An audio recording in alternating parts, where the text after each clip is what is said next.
የዛሬው መልእክት የሚገኘው አንደኛ ተሰሎንቄ ምዕራፍ 5 ላይ በጌታ ስም አነባዋለሁ ከ16 እስከ 22 ነው። አንደኛ ተሰሎንቄ ምዕራፍ 5 ከ16 እስከ 22 በጌታ ስም አነባዋለሁ። እንዲህ ይላል፣ ሁልጊዜ ደስ ይበላችሁ፣ ሳታቋርጡ ጸልዩ፣ በሁሉ አመስግኑ፣ ይህ የእግዚአብሔር ፈቃድ በክርስቶስ ኢየሱስ ወደ እናንተ ነውና።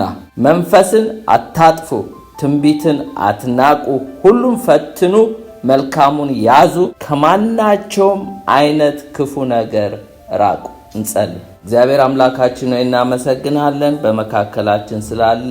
አሁን ደግሞ በቃል ፍጹም ግልጽ ሆነ ትናገረን ዘንድ እነሆ ጌታዊ ኮንፊውዥን ውስጥ ከገባንበት ታወጣን ዘንድ ግራ ከሚያጋባን ነገር ሁሉ ትጠብቀን ዘንድ ቃል በፍጹም ግልጽነት ይመጣልን ዘንድ እኔም ባሪያ በፍጹም ግልጽነት መናገር እንድችል ትረዳኝ ዘንድ የሚሰሙ ሁሉ ቃል ከጸጋ ጋር እንዲመጣላቸው ጸለይኩ። ቀሪውን ጊዜ ተረከበን በኢየሱስ ስም አሜን። የስብከቴ ርዕስ የእግዚአብሔር ፈቃድ በክርስቶስ ኢየሱስ ለእናንተ ይህ ነውና የሚል ነው። This is God's will for you in Christ Jesus የሚል ነው። የእግዚአብሔር ፈቃድ በክርስቶስ ኢየሱስ ወደ እናንተ ነውና።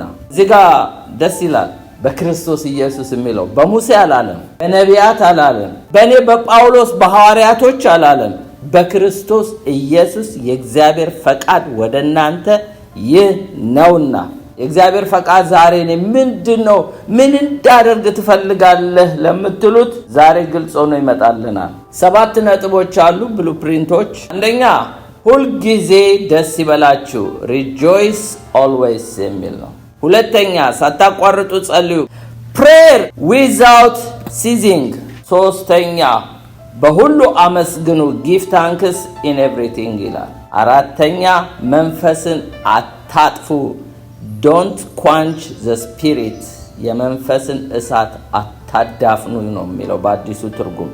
አምስተኛ ትንቢትን ሁሉ አትናቁ፣ ሁሉም ፈትኑ፣ taste everything የሚል ነው። ስድስተኛ መልካሙን ያዙ፣ hold fast to what is good የሚል ነው።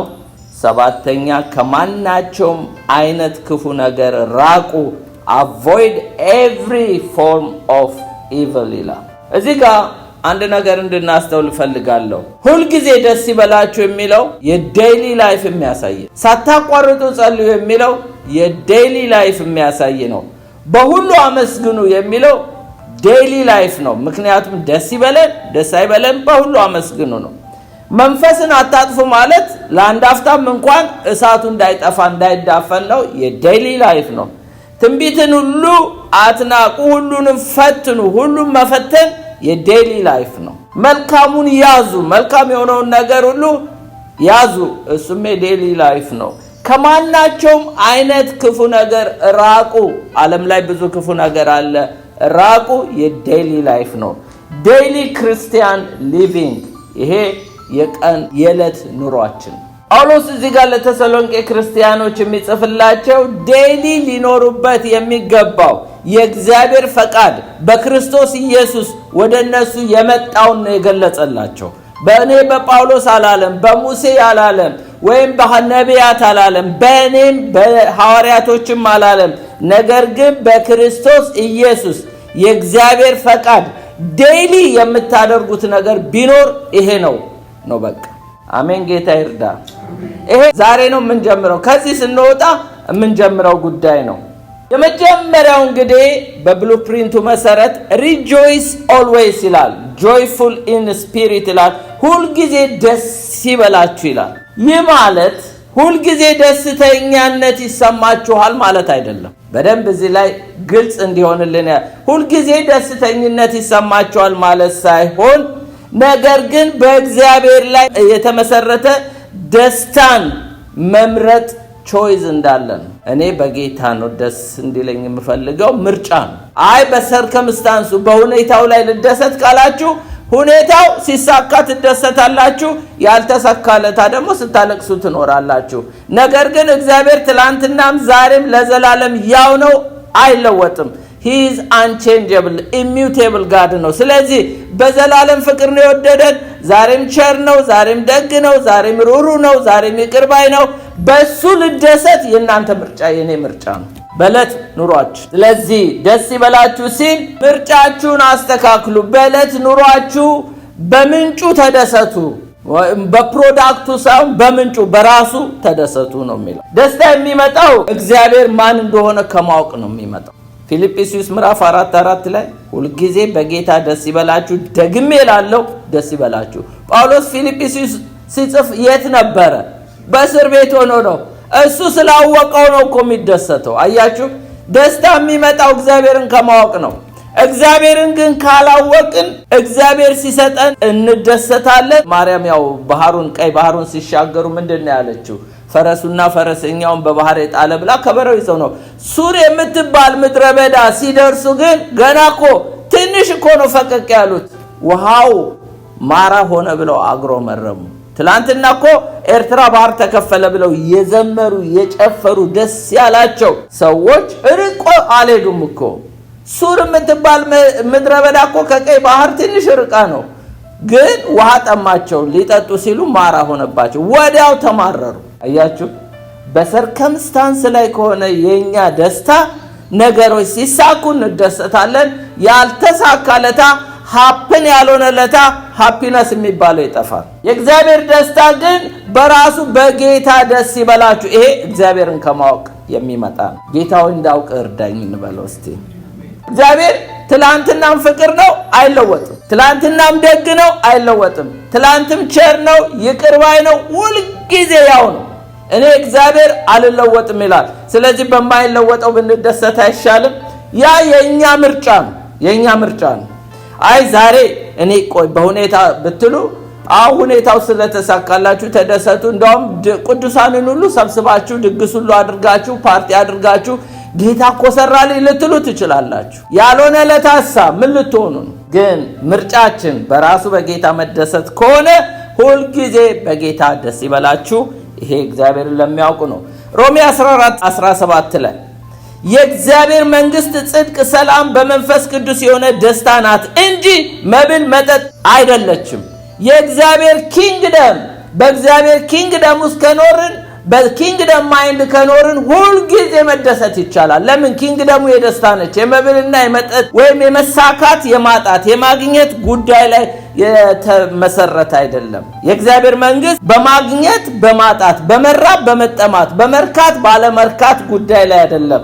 የእግዚአብሔር መንግስት በመንፈስ ቅዱስ የሆነ ደስታ ያለባት ነች።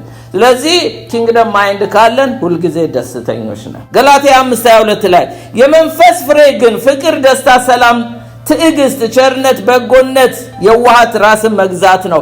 የመንፈስ ቅዱስ ደስታ አንዱ ከመንፈስ ቅዱስ ፍሬ የሚመጣ ነው። ስለዚህ ሁሌ በጌታ ከተደሰታችሁ እነ ጳውሎስ ፍሬ እንዳላቸው ምንም አይጠረጠርም። እግር ብረት ተጠርቀው እግዚአብሔርን እያመሰገኑ መደሰት እኮ ማለት የመንፈስ ፍሬ ስላላቸው ነው። በመንፈስ ቅዱስ ስጦታ መደሰት አንድ ነገር ነው አይደለ? ግን በመንፈስ ፍሬ ደግሞ እየተገረፉ እየተቀጠቀጡ እየታሰሩ መደሰት እሱ የመንፈስ ፍሬ ነው። እነ ጳውሎስ በዚህ ነው የተደሰቱት። ዮሐንስ 15:11 ላይ ደስታዬ በእናንተ እንዲሆን ደስታችሁም እንዲፈጸም ይህን ነግሬያቸዋለሁ ብሏል ጌታ። እንግዲህ ደስታችን እንዲፈጸም ጌታ ነግሮናል። የኛ ልምምድ ነው እንግዲህ ጌታ ሆይ ዛሬ ስወጣ በሁኔታዎች በሰርከምስታንስ በሚሆነው በማይሆነው ነገር ሳይሆን በአንተ በራሱ በጌታ መደሰት እንድችል እርዳኝ በሉት። መንፈስ ቅዱስ አንዱ የመጣው ሊያግዘን ነው። ይርዳኝ። እኔ ለራሴም ነፍስ ነው መሰብካት። ሁለተኛው prayer without ceasing፣ ሳታቋርጡ። ይሄ ማለት constant in prayer፣ ሳታቋርጡ ጸልዩ ይላል። ሌላው የቅዱሳን ዴሊ ስራ ምንድነው? ኮንስታንትሊ ሳቋርጡ መጸለይ። ያለ ማቋረጥ ማውራት ማለት አይደለም። እንደ ሃይማኖተኞች ማነብነብ ማለት አይደለም። ሳታቋርጡ ጸልዩ ተብሏል ተብለን እሱም አዛብም እንደሱ ማነብነብ ማለት አይደለም። እንደሱ አይደለም። ይህ ከእግዚአብሔር ጋር የማያቋርጥ ግንኙነት ያለው ያኗኗር ዘይቤ ነው። ነህምያ ጠጅ እያሳለፈ ከእግዚአብሔር ጋር ህብረት ነበረው። ዳንኤል በጉድጓድ ውስጥ ሆኖ ከእግዚአብሔር ጋር ህብረት ነበረው፣ በአንበሳ ጉድጓድ ውስጥ ሆኖ። ዮሴፍ ባርነት ውስጥ ሆኖ ከእግዚአብሔር ጋር ህብረት ነበረው። እነ ሙሴ በምድረ በዳ ሆነው ከእግዚአብሔር ጋር ህብረት ነበራቸው። ያ ከእግዚአብሔር ጋር ያለን ኢንቲሜሲ ነው። ሳታቋርጡ ጸልዩ ማለት ሳታቋርጡ አነብንቡ ወይም ደግሞ አውሩ ማለት አይደለም። ባይዘዌ ጸሎት መንፈሳዊ ብሪዝ ነው፣ መንፈሳዊ እስትንፋስ ነው። ታውቃላችሁ፣ ጸሎት ማቆም ማለት ኦክሲጅን አቁሞ ያው አንድ ሰው እንደመሞት ማለት ነው። ከእግዚአብሔር ጋር ከህይወት ከሆነው ከሶርሱ ጋራ ህብረት ከተቋረጠ መድረቅ ነው፣ ሌላ ምንም ነገር አያመጣም። አንድ ዛፍ እስቲ ከውሃ ለዩት፣ ምንድነው የሚሆነው? መድረቅ ነው። እኔና እናንተ ህይወታችን ድራይ የሆነ የሚመጣው መጸለይ ስናቆም ነው፣ ህብረት ማድረግ ስናቆም።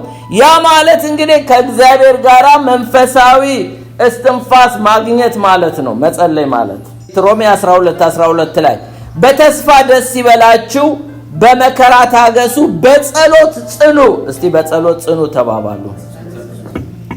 ሮሜ 12:12 ላይ በተስፋ ደስ ይበላችሁ፣ በመከራ ታገሱ ካለ በኋላ በጸሎት ጽኑ ማለት ሳታቋርጡ ጸልዩ ማለት ነው።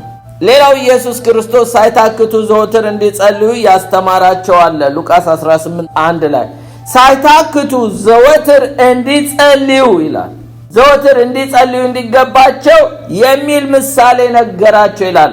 ያ ክፉ ሐኬተኛ ዳኛና ያቺ ሴት መበለቲቱ ፍረድልኝ እያለች በጌታ ፊት በዳኛው ፊት መቅረቧ ሳናቋርጥ መጸለይን የሚያስተምረን ነው። ጌታ ኢየሱስ ሳታቋርጡ ጸልዩ።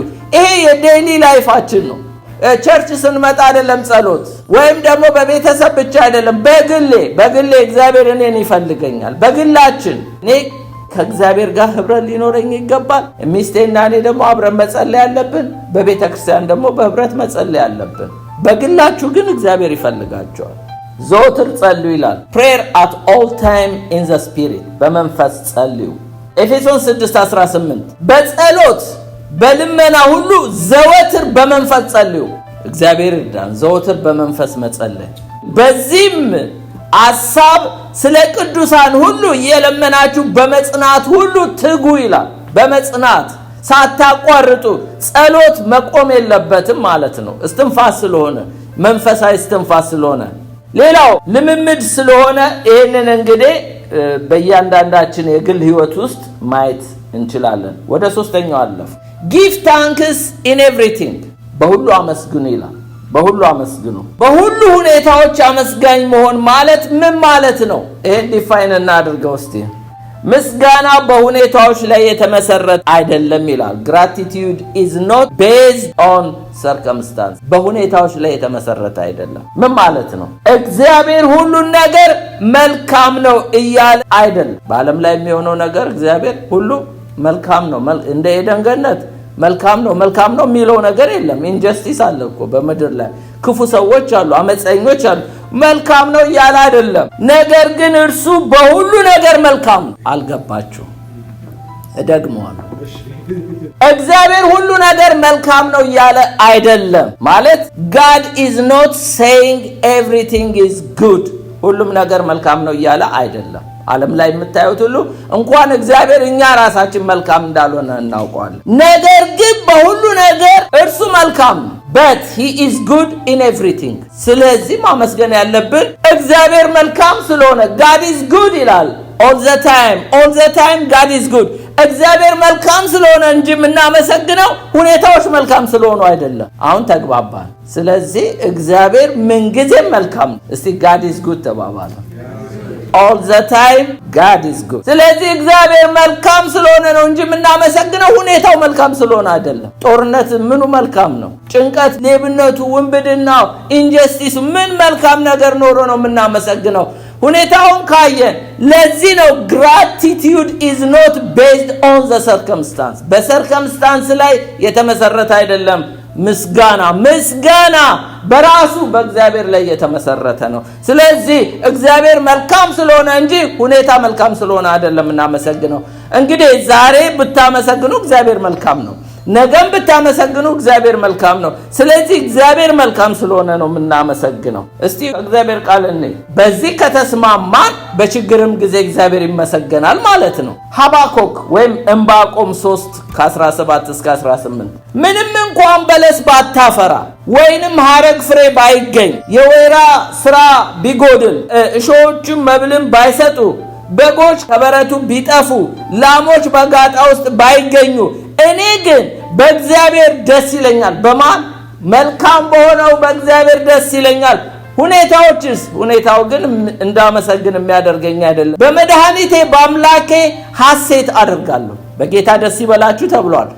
ጌታን አመስግኑት ተብሏል። ስለዚህ በሁኔታዎች ላይ ሳይሆን የዕንባቆም ምስጋና based on God himself እንደዚህ አድርግልን። ዕንባቆም እኮ ክርክር ያለው ሰው ነው። በአምባዬ ላይ ቆሜ ከራከራለሁ ያለ ሰው እኮ ነው።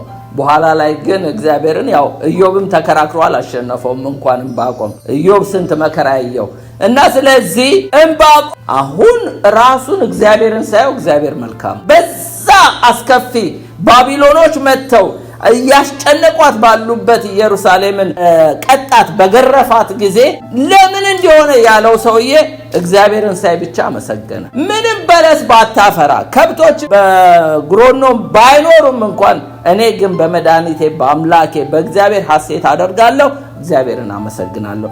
ዛሬ አቲቲዩዳችን ተለውጦ መውጣት አለበት። ለምን? እግዚአብሔር ላይ ቤዝድ የሆነ ምስጋና፣ እግዚአብሔርን በማየት መደሰት ውስጥ እንድንገባ እግዚአብሔር ይርዳን። ጌታዊ ማይንድ ሴታፑን እዚህ ጋር ለውጠው በሉት እስቲ። አለበለዚያ ሁኔታዎችን እያየን ስንማረር ነው የምንኖረው። እግዚአብሔር መልካም ነው። እስራኤሎች በግብጽ በነበሩም ጊዜ እግዚአብሔር መልካም ነው። በባቢሎንም በነበሩ ጊዜ እግዚአብሔር መልካም ነው። በአገራቸውም በነበሩ ጊዜ እግዚአብሔር መልካም ነው። እኔና እናንተ በከፍታም ሆነ በዝቅታ ብንኖር እግዚአብሔር መልካም ነው። God is good all the time. God is good። አንደኛው እንግዲህ ምስጋናችን በሁኔታዎች ላይ የተመሰረተ አይደለም።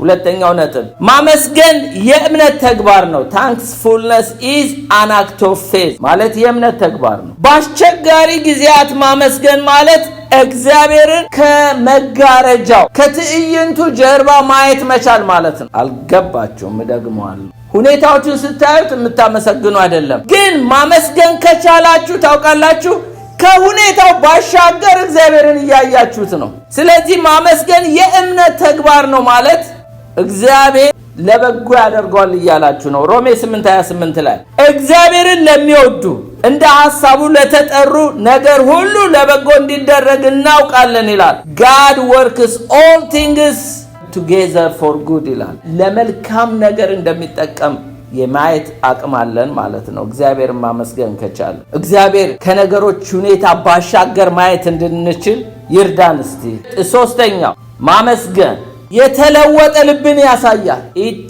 reflects a transformed heart ይላል። የምስጋና መንፈስ የሚያመጣው ክርስቶስን ከማማከል ወይም ማዕከላዊ ከማድረግ ህይወት ነው። ክርስቶስን ያማከለ ህይወት ነው ምስጋናን የሚያመጣው። ቆላስይስ 3:17 ላይ እግዚአብሔር አብን በእርሱ እያመሰገናችሁ በማን? በክርስቶስ እያመሰገናችሁ በቃል ቢሆን ወይም በስራ የምታደርጉትን ሁሉ በጌታ በኢየሱስ ስም አድርጉ ይላል። በማን አድርጉት ይላል? በጌታ በኢየሱስ ስም። የምስጋና መንፈስ የሚመጣው ክርስቶስን ካማከለ ህይወት እንጂ ከሁኔታዎች አይደለም። ለዚህ ነው እግዚአብሔር አብን በእርሱ እያመሰገናችሁ በቃል ቢሆን ወይም በስራ የምታደርጉትን ሁሉ በጌታ በኢየሱስ ስም አድርጉ ይላል። ስለዚህ በሁሉ ሁኔታዎች አመስጋኝ መሆን ማለት ምን ማለት ነው የሚለው አንደኛው ምስጋና በሁኔታዎች ላይ የተመሰረተ አይደለም። ሁለተኛው ማመስገን የእምነት ተግባር ስለሆነ ነው። ሶስተኛው የተለወጠ ልብ ስላለን ወይም ሲኖረን ነው የምናመሰግነው። ማመስገን ካቃተን እንግዲህ ልባችን አልተለወጠም። ጌታ እርዳኝ እንበለው አመስጋኝ እንደሆነ። አራተኛው የዕለት ተዕለት አናኗር አካል ነው። ምስጋና የዕለት ተዕለት አናኗር አካል ነው። it is part of a daily lifestyle ነው። ምስጋና አልፎ የሚደረግ ሳይሆን ቀጣይነት ያለው ህይወት ነው። ኤፌሶን ምዕራፍ 5:20 ላይ እንዲህ ይላል፣ ሁልጊዜ ስለ ሁሉ በጌታችን በኢየሱስ ክርስቶስ ስም አምላካችንን አባታችንን ስለ ሁሉ አመስግኑ ይላል። ስለ ሁሉ give thanks always for everything ለሁሉም ነገር እግዚአብሔርን አመስግኑ ይላል። ለሁሉም ሳይሆን በሁሉም አመስግኑ ነው የሚለው። ምን ማለት ነው? ለሳሩም ለቅጠሉም ሳይሆን በሁሉ ነገር ውስጥ ግን እግዚአብሔርን በማየት እንድናመሰግን ነው። ለሁሉም ሳይሆን በሁሉም ነገር እግዚአብሔርን ማመስገን ነው። give thanks always not for everything but in everything። ምስጋና ትኩረታችንን ከችግሮች ወደ እግዚአብሔር መገኘት ይለውጣል። ችግሮቻችንን ከማየት ችግሮቻችን ላይ ፎከስ ከማድረግ ይልቅ ምስጋና ወደ ማን ፎከስ እንድናደርግ ያደርጋል? ወደ እግዚአብሔር ሕልውና እንድናደርግ ያደርጋል። የሚያመሰግኑ ሰዎች አሁን ጳውሎስና ሲላስን ብትመለከቷቸው ትኩረታቸው መከራቸው ላይ ቢሆን ኖሮ የእስር ቤቱ መሰረት ባልተናጋ፣ ግን ትኩረታቸው ከችግሮቻቸው ይልቅ እግዚአብሔርን ሲያመሰግኑ የእግዚአብሔር ፕሬዘንስ መጣ፣ የእግዚአብሔር ሕልውና። ለዚህ ነው ምስጋና ትኩረታችንን ከችግሮች ወደ እግዚአብሔር መገኘት ይለውጣል። አሜን። ለዋጮች ያድርገን። ወደ አራተኛው መጣው። do not quench the spirit ወይም don't quench the spirit, sensitive to the Holy Spirit። መንፈስን አታጥፉ፣ ለመንፈስ ቅዱስ ሴንሲቲቭ ሁኑ። what does quench mean? ማለት እሳትን ማጥፋት። quench ማለት ማዳፈን ማጥፋት ይሏል። በአዲሱ ትርጉም ላይ ማዳፈን ብሎታል። በመጽሐፍ ቅዱሳችን መንፈስ ቅዱስ በእሳት ተመስሏል አይደለ እንዴ? አንዱ ሲምቦል የመንፈስ ቅዱስ በእሳት ነው። ሐዋርያ ሥራ ምዕራፍ 2:3 ላይ እንደዚህ ይላል፣ እንደ እሳት የተከፋፈለ ልሳኖች ታዩአቸው፣ በእያንዳንዱም ላይ ተቀመጡባቸው ይላል። ይሄ እንደ እሳት የመጣውን ነበልባል እሳት በዛው እንዲቀጥል እንጂ ማዳፈን እንደሌለብን ነው እግዚአብሔር ቃል የሚናገረው። ለዚህ ነው መንፈስን አታጥፉ ይላል። don't quench the spirit፣ አታዳፍኑት ይላል። እስቲ መንፈስን የሚያዳፍን ነገር ልንገራችሁ። አንደኛው እምነትን ችላ ማለት፣ ignorant conviction። እምነታችሁ ላይ ignorant መሆን። እምነትን ችላ ስትሉ ምን ይሆናል?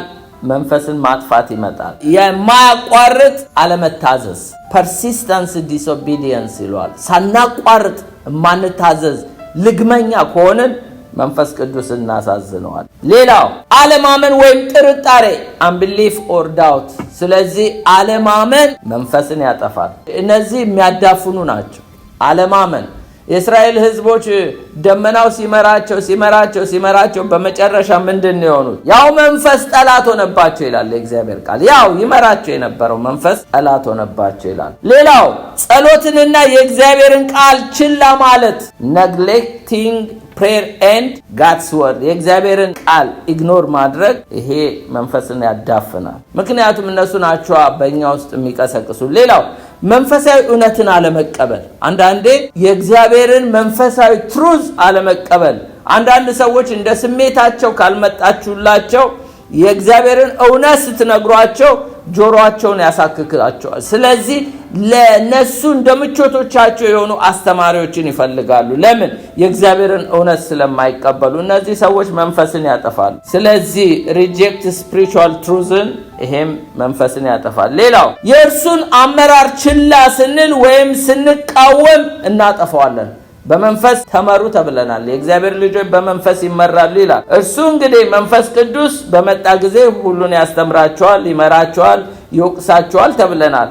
እሱን ኢግኖር ማድረግ መንፈስን ማጥፋት ነው። መንፈስን አታጥፉ ማለት በሌላ ቋንቋ የመንፈስ ቅዱስን ተጽዕኖ በልባችን ላይ የሚመጣውን የመንፈስ ቅዱስን ተጽዕኖ አለማጥፋት ማለት ነው። በመንፈስ ስንመራ እኮ በመንፈስ ቅዱስ ስር ተጽዕኖ ስር ነው የምንሆነው። ግን የመንፈስ ቅዱስን ተጽዕኖ አልፈልግም ብለን በራሳችን አይምሮ መሄድ ስንጀምር፣ እንደ ፈቃዳችን መሄድ ስንጀምር መንፈስ ቅዱስን እናጠፋለን። ግን በመንፈስ ቅዱስ ተጽዕኖ ውስጥ ስንሆን ግን ብዙ ነገሮች ይሆኑልናል። በመንፈስ ቅዱስ ተጽዕኖ ውስጥ እንግዲህ ለመሆን ከፈለግን ማድመጥና በፍጥነት ምላሽ መስጠት ያስፈልጋል። መንፈስ ሲወቅሰን፣ ሲመራን ወይም ደግሞ መንፈስ ቅዱስ እውነትን ሲገልጥልን ለዛ እውነት መታዘዝ አለብን።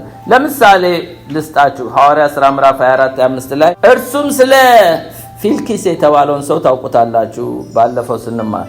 እሱም ስለ ጽድቅ ራስን ስለ መግዛት ስለሚመጣው ኩነኔ ሲናገር ሳለ ማን? ሐዋርያው ጳውሎስ በመንፈስ ሆኖ ለፊልኪስ ሲነግረው ፊልኪስ ፈርቶ ይላል አሁንስ ሂድ በተመቸኝ ጊዜ ልክ ያስጠራሃለሁ ብሎ መለሰለት ይላል። ያ ማለት ምንድነው? ለመንፈስ ቅዱስ ምላሽ አለመስጠት፣ ሪስፖንድ አለማለት። አንዳንዴ እኛንም መጥቶ መንፈስ ቅዱስ ይወቅሰናል። ሲወቅሰን መንፈስ ቅዱስ ምላሽ አለመስጠት። ሌላው ለመንፈስ ቅዱስ ደንዳና መሆን። ዕብራውያን ምን ይሏል? ዕብራውያን 3:15 ላይ እየተባለ ዛሬ ድምፁን ብትሰሙ በማስመረር እንደሆነ ልባችሁን እልከኛ አታድርጉ።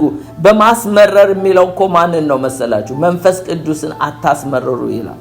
ስለዚህ በማስመረር እንደሆነ ልባችሁን እልከኛ አታድርጉ። እስራኤሎች መንፈስ ቅዱስን አስመረረው። መንፈስ ቅዱስን ስናስመርረው ከመንፈስ ቅዱስ ተጽዕኖ ውስጥ እንወጣለን። ያን ጊዜ መንፈስ ቅዱስ ያዝናል፣ ግሪቭ ያደርጋል እና ኳንች ይሆናል። ሌላው የእግዚአብሔርን ቃል መታዘዝ። በመንፈስ ቅዱስ ተጽዕኖ ስር ለመሆን የእግዚአብሔርን ቃል መታዘዝ ጥሩ ነው። መንፈስ ቅዱስ ያው እንግዲህ ከመጽሐፍ ቅዱስ ጋራ ነው የሚሰራው አይደለ እንዴ? ብቻውን አይሰራም። ከመንፈስ ቅዱስ ከቃሉ ጋር ነው። ዮሐንስ ወንጌል 14:26 ላይ እንደዚህ ይላል፣ አብ በስሜ የሚልከው ግን መንፈስ ቅዱስ የሆነው አጽናኝ እሱ ሁሉን ያስተምራቸዋል፣ እኔ ነገርኳችሁን ሁሉ ያሳስባቸዋል ይላል። ስለዚህ ያስተማረን ኢየሱስ በመጽሐፍ ቅዱስ ላይ ያለ መንፈስ ቅዱስን መስማት ማለት የእግዚአብሔርን ቃል ኢንዳይሬክት መስማት ማለት ነው። ሌላው ለቤዛ ቀን የታተማችሁበትን ቅዱሱን መንፈስ አታጥፉ፣ አታሳዝኑ ይላልና መንፈስ ቅዱስ ሴንሲቲቭ ነው። ባይ ዘ ዌይ ሴንሲቲቭ ነው። ስለዚህ በመንፈስ ቅዱስ ልምምድ ውስጥ ዲፕ ስትገቡ ነው ያ የሚገባችሁ። ይሄ በትምህርት የሚገባን አይደለም፣ ፕራክቲካሊ ስንገባው ነው የሚገባ። መንፈስ ቅዱስ ጉባኤ ውስጥ ለመስራት እየፈለገ ስጋዊነት ሲከለክለው እናያለን። በመንፈስ የሆኑ ሰዎች ስጋዊ ሰዎች አላሰራት ሲሏቸው መንፈሳቸው በውስጥ አዝኖ በቃ የመጣላቸውን ሁሉ መልእክት ማስተላለፍ ሲያቅታቸው። ስለዚህ መንፈስ ቅዱስ በጣም ሴንሲቲቭ ነው። ስለዚህ ለቤዛ ቀን የታተማችሁበትን ቅዱሱን የእግዚአብሔርን መንፈስ አታሳዝኑ ይላል። አቮይዲንግ ሲን። ሌላው የጸሎት ህይወት መጠበቅ። በጸሎት ህይወትን መጠበቅ በመንፈስ ቅዱስ ተጽዕኖ ውስጥ እንድንሆን ያደርገናል። ይሄ ገላትያ 5:16 ላይ ነገር ግን እላለሁ በመንፈስ ተመላለሱ የሥጋ ምኞት ከቶ አትፈጽሙ ይላል። በመንፈስ ተመላለሱ ይላል። ወደ አምስተኛው መጣው። ቴስት ኤቭሪቲንግ ዲሰርንመንት የሚለው ነው። ይሄ ትንቢትን ሁሉ ፈትኑ ይላል፣ አትናቁ ይላል። እንግዲህ ትእዛዝ ሁሉ ነገርን ፈትኑ ይለናል እና መፈተን ማለት መመርመር ማለት ነው፣ ማረጋገጥ ወይም ደግሞ መገምገም ማለት። ቴስት ሚንስ ኤግዛማይን ፕሩቭ ማድረግና ኢቫሉዌት ማድረግ ነው። መፈተን የሚለውን ቃል እናያለን። ምንድነው የሚፈተነው? ትምህርቶች ይፈተናሉ፣ ትንቢቶች ይፈተናሉ፣ ወይም ደግሞ መንፈሳዊ ልምምዶች ይፈተናሉ። ዛሬ ብዙ ነገሮች ሳንመረምር ቤተክርስቲያን ገብተዋል። ብዙ ነገሮች አሰስ ገሰስ ሁሉ ገብተዋል። የሰዎች ልምምድ ገብቷል። ብንፈትነውና ብንመረምረው ኖሮ ቤተክርስቲያን በሯን ከፍታ አታስገባም። ዛሬ የሰዎች ልምምድ የገባው ለምንድን ነው? ቴስት ስላላደረግን ነው፣ ስላልፈተንን ነው። እና የመጣው የእግዚአብሔር መንፈስ ይመስለናል። አይደለም፣ ፈትኑ ነው የተባለው። ይሄ የዴይሊ ላይፋችን ነው። ስለዚህ ቴስት ስናደርግ እንግዲህ ማስተዋል ከእግዚአብሔር ነው። ለመመርመር ማስተዋል ያስፈልጋል እና discernment comes from God። ዕብራውያን 5:14 እንዲላል ጠንካራ ምግብ ግን መልካሙንና ክፉን ለመለየት በራሳቸው የለመደ ልቦና ላላቸው ለፍጹማን ሰዎች ነው ይላል። ማቹርድ ለሆኑ ሰዎች ነው የከበረውን ከተዋረደ መለየት የሚችሉ። ስለዚህ ሕፃናቶች ይህንን አይለዩትም። ነገር ግን ጠንካራ ምግብ ሶሊድ ፉድ መብላት የጀመሩ ሰዎች ግን መልካሙን ከክፉ መለየት ይችላሉ እና ይሄንን እንድንለይ ያስተምረናል። ሌላው ፊልጵስዩስ 1:9-11 ለእግዚአብሔር ክብር ምስጋና ከኢየሱስ ክርስቶስ የሚገኝ የጽድቅ ፍሬ ሞልቶባችሁ ለክርስቶስ ቀን ተዘጋጅታችሁ ቅኖችና አለነውር እንዲሆኑ የሚሻለውን ነገር ፈትናችሁ ትወዱ ዘንድ ይላል። የሚሻለውን ነገር ፈትናችሁ ትወዱ ዘንድ ፍቅራችሁ በእውቀትና በማስተዋል ሁሉ ከፊት ይልቅ እያደገ እንዲበዛ ይህንን እጸልያለሁ ይላል። ስለዚህ ስንፈትሽ ኢቭን ፍቅር እንኳን ከእውነት ጋር መሆን አለበት። ያዕቆብ 1:5 ላይ ከናንተ ግን ማንም ጥበብ ቢጎለው ሳይነቅፍ በልግስና የሚሰጠውን እግዚአብሔርን ይለምን ይላል። ስለዚህ ማስተዋል ዲሰርን የምናደርግበት ነገር የሚገኘው ከእግዚአብሔር ነው። አሁን ፊልተሩን የምታጠሩበትን ነገሮች ልንገራችሁ። ምንድነው የምፈትንበት መሳሪያ ብላችሁ ብትሉ አንድ ነገር ከክፉ ከደጉ መለያው ዩዝ ዚስ ፊልተርስ ይላል። እነዚህን ማጣሪያዎች ተጠቀሙ። አንደኛ መጽሐፍ ቅዱስ ማጣሪያ ነው። ምን ይላል ሐዋርያ ሥራ 17:11 ላይ እነዚህ በተሰሎንቄ ከሚኖሩ ይልቅ ልበሰፊዎች ነበሩ፣ ነገሩ ግን እንደዚህ ሆነን ብለው ዕለት መጻሕፍትን እየመረመሩ ቃሉን በሙሉ ፈቃድ ተቀበሉ ይላል። ከተሰሎንቄ ይልቅ የቤሪያ ሰዎች ልበሰፊዎች ስለነበሩ የእግዚአብሔርን ቃል ይመረምሩ ነበር፣ ይፈትኑ ነበር። ነገሮችን ምን ፈትንበት አንዱ የእግዚአብሔር ቃል ነው። ሁለተኛ ኢየሱስ ራሱ አንደኛ ዮሐንስ ምዕራፍ 1:1-3 እንዲላል ወዳጆች ሆይ መንፈስን ሁሉ አትመኑ ይላል፣ ነገር ግን መናፍስት ከእግዚአብሔር ሆነው እንደሆነ መርምሩ ይላል። እንዴት እንመርምር? ብዙ ሐሰተኛ ነቢያቶች ወደ ዓለም መጥተዋልና የእግዚአብሔር መንፈስን በዚህ ታውቃላችሁ። ኢየሱስ ክርስቶስ በሥጋ እንደመጣ የሚታመን መንፈስ ሁሉ ከእግዚአብሔር። ኢየሱስ በሥጋ መጣ ብላችሁ ካመናችሁ እሱ ከእግዚአብሔር ነው። መመርመሪያችሁ ኢየሱስ ነው። ለምን? በሥጋ መጥቷልና። ኢየሱስ ክርስቶስ በሥጋ እንደመጣ የማይታመን መንፈስ ሁሉ ግን ከእግዚአብሔር አይደለም። ይሄን ክፉን ከደጉ እንግዲህ አንታይክራይስቱን ከክርስቶስ የምትለዩት በዚህ ነው። ይህ የክርስቶስ ተቃዋሚ መንፈስ ነው። ይህ እንዲመጣ ሰምታችኋል፣ አሁንም እንኳን በዓለም አለ ይላል። ስለዚህ አንዱ የእግዚአብሔር ቃል ነው፣ አንዱ ራሱ ኢየሱስ ነው። ሶስተኛው ፍሩት ማርቆስ 7:16 ከፍሬያቸው ታውቋቸዋላችሁ። ከሾህ ወይ ክሩንችት በለስ ይለቀማልን? ከፍሬያቸው ይታወቃሉ። ሌላው በመንፈስ ቅዱስ ምስክርነት ይታወቃል። አራተኛው በመንፈስ ቅዱስ ምስክርነት ዮሐንስ ወንጌል 16:13 ላይ ነገር ግን እሱ የእውነት መንፈስ በመጣ ጊዜ ወደ እውነት ሁሉ ይመራቸዋል፣ የሚሰማውን ሁሉ ይናገራል እንጂ ከራሱ አይናገርም፣ የሚመጣውንም ይነግራቸዋል ይላል። ስለዚህ መንፈስ ቅዱስ ይሄ ከኔ ነው፣ ይሄ ከእግዚአብሔር አይደለም ይላቸዋል፣ ዲሰርን እንድታደርጉ። ስለዚህ በዚህ መመርመር ትችላላችሁ። በማስተዋል የሚመራ አማኝ አንደኛ በማስተዋል የሚመራ አማኝ ምን ያደርጋል? ማታለልን ያስወግዳል። ማታለልን አቮይድ ዲሴፕሽን፣ ማታለልን ያስወግዳል። እንግዲህ በማስተዋል ከተመራችሁ ማታለልን ታስወግዳላችሁ። ሁለተኛ ጥበብ የተሞላ ውሳኔ ያደርጋል። በማስተዋል የሚመራ አማኝ በማስተዋል ስትመሩ ጥበብ የተሞላ ውሳኔ ያደርጋል። ሌላው መንፈሳዊ መሰረት ላይ ይቆያል። ስቴይ ስፒሪቹዋል ግራውንድድ፣ መንፈሳዊ መሰረት ላይ ይቆማል። ሌላው በእግዚአብሔር ፈቃድ ይራመዳል። አሜን። ዎክ ኢን ጋድስ ዊል፣ በእግዚአብሔር ፈቃድ ይራመዳል። ስድስተኛው ጋር መጣው፣ እየጠቀለልኩ ነው። መልካሙን ያዙ ይላል። ስድስተኛ ሆልድ ፋስት ቱ ዋት ኢዝ ጉድ፣ ወይም ደግሞ ኮሚትድ ቱ ጉድ፣ ለመልካም ነገር ኮሚትድ ሁኑ፣ መልካሙን ያዙ፣ ጸንታችሁ ቁሙ ማለት ምን ማለት ነው? ሆልድ ፋስት ይለዋል እና በጥብቅ መጣበቅን ያሳያል። ከመተው እምቢ ማለትን ያሳያል። ከባድ በሆነበትም ጊዜ እንኳን ቁርጠኝነት የሆነ ነገር ያሳያል። ስለዚህ መልካሙን ያዙ ይላል። ብዙ መልካም ነገሮችን ጥለን ማይረባ ነገር ያዝናቸውን አሁን ግን እግዚአብሔር መልካሙን ያዙ ነው የሚለን። ይሄ በየዴይሊ ላይፋችን ነው። በየዴይሊ የምንይዛቸው ነገሮች ክፉ ነገር ነው፣ መልካም ነገር ነው። ይሄ እንግዲህ የዴይሊ ላይፍ ዛሬ ምን ይዣለሁ፣ ምን ቀርቶልኛል፣ በህይወቴ ላይ ተጽዕኖ የሚያመጣብኝ ምንድን ነው? ወይስ ደግሞ ምን ክፉ ነገር ጥያለሁ በኋላ ላይ መጣልን ስለሚያመጣ ነው። በየቀኑ እንግዲህ ጽድቅን መምረጥን ያሳያል። ቹዝ ራይቸስነስ ዴይሊ። ለእውነት አምላክ ባህሪ ታማኝ መሆን ያስፈልጋል። ሌላው ክፉ የሆነውን ነገር መቃወም፣ ፈታኝም እንኳን ቢሆን መቃወም ያስፈልጋል። ቁልፍ የመጽሐፍ ቅዱስ ጥቅሶችን ላሳያችሁ። ለምሳሌ ፍቅር መልካም ነገር ነው አይደለ? ሮሜ 12:9 ላይ እንዲላል ፍቅራችሁ ያለ ግብዝነት ይሁን ይላል። ይሄ የምንይዘው ነገር ነው። ያለ ግብዝነት ክፉ ነገርን ተጸየፉ፣ ከበጎ ነገር ጋር ተባበሩ ይላል። ስለዚህ ክፉ ነገር ተጸይፋችሁ ከበጎ ነገር ጋር ተባበሩ ይላል። ሁለተኛው መልካም በማድረግ መጽናትን ያሳየናል።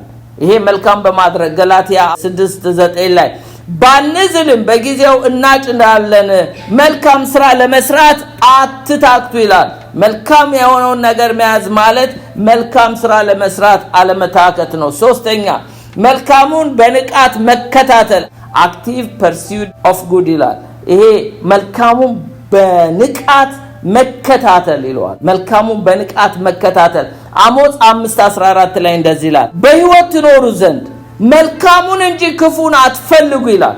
በህይወት መኖር ከፈለጋችሁ መልካሙን እንጂ ክፉን አትያዙ፣ እንዲሁ እናንተ ደግሞ ተናግራችሁ የሰራዊት አምላክ እግዚአብሔር ከእናንተ ጋር ይሆናል ይላል። እንዲህም እናንተ እንደተናገራችሁ ይላል የሰራዊት ጌታ እግዚአብሔር ከእናንተ ጋር ነው ይላል። ደግሜ ላንብበው።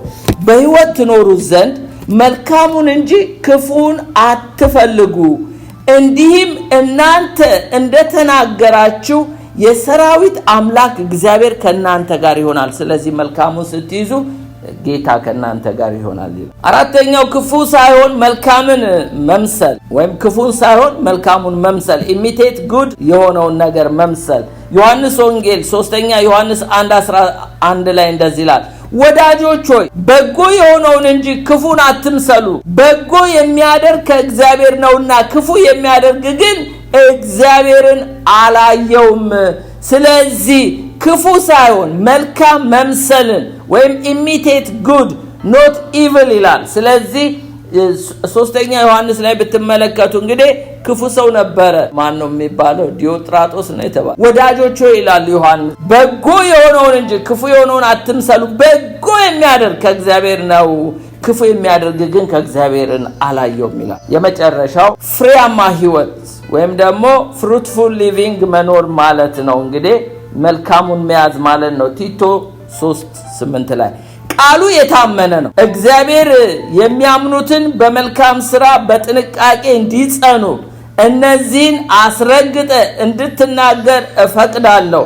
ይህ መልካምና ለሰዎች የሚጠቅም ነው፣ ምክንያቱም መልካሙን ነገር ያዝ እያለ ነው። ለቲቶ ነው ጳውሎስ ይጽፍለት። ለበጎ ነገር እንግዲህ ቁርጠኛ መሆን በየቀኑ ምን እንደሚመስል ስንመለከተው ያው በሚዋሽበት ጊዜ አንዳንድ ጊዜ ሐቀኝነትን መምረጥ ይቀላል። ሌላው ደግሞ በግፊት ጫና ሲመጣብን አንዳንድ ጊዜ ቆም ማለት ይጠይቃል። ግፊት ይመጣል። አንዳንድ ሰዎች የራሳቸውን ፈቃድ ያመጣሉ፣ እንቢ ማለት። ሌላው ያለ ዕውቀት ትክክል ነገርን መቀጠል ጥሩ አይደለም። ያለ ዕውቀት ትክክል ነው ነገሩ፣ ግን ዕውቀት ሳይኖራችሁ ከሆነ ነገ ሪስክ ውስጥ ነው የምትገቡት ያለ ዕውቀት። ሌላው ደግሞ አንድ ነገር ስናደርግ ለዕውቅና ማድረግ የለብንም። ዕውቅና ለማግኘት ማድረግ የለብን። በቃ እግዚአብሔርን ፈርተን እናደርግ። ይጨበጨብልኛል ወይም እታወቃለሁ ብላችሁ ሳይሆን እግዚአብሔርን ስለፈራ ማድረግ አለብን። እግዚአብሔር መልካም ምን እንደሆነ እንዲወስን እንፍቀድለት። ማለት እኛ ሳንሆን ወሳኙ እግዚአብሔር በህይወታችን ላይ ወሳኝ ሆኖ ይወስን። ይርዳን። አሜን። የመጨረሻው avoid every form of evil፣ ከማናቸውም አይነት ክፉ ነገር ራቁ።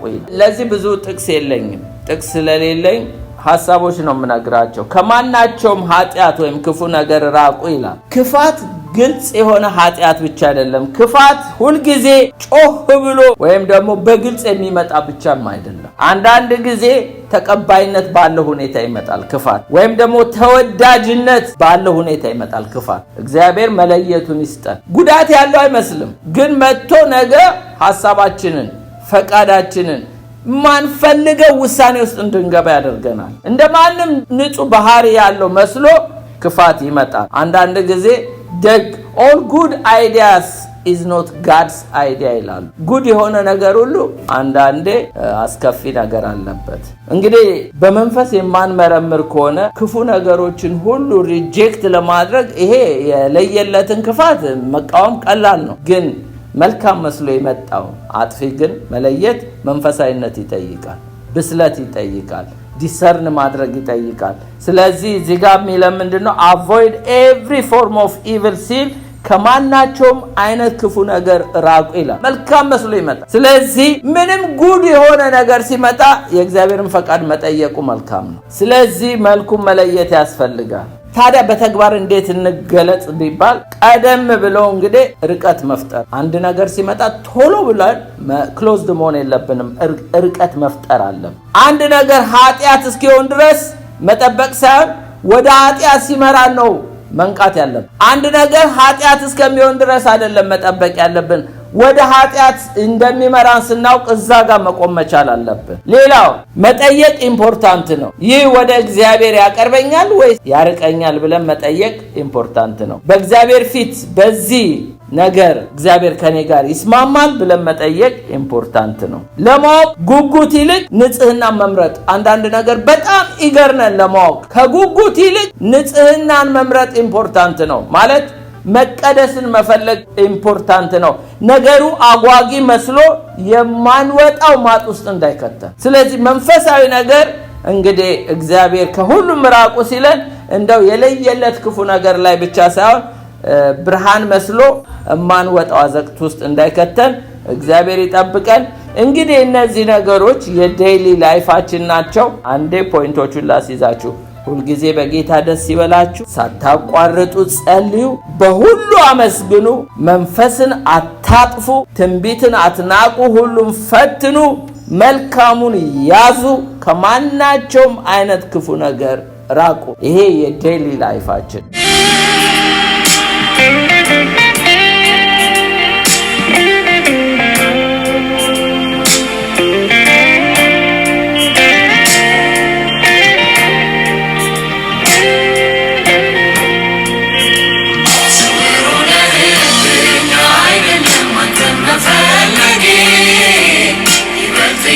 Bye.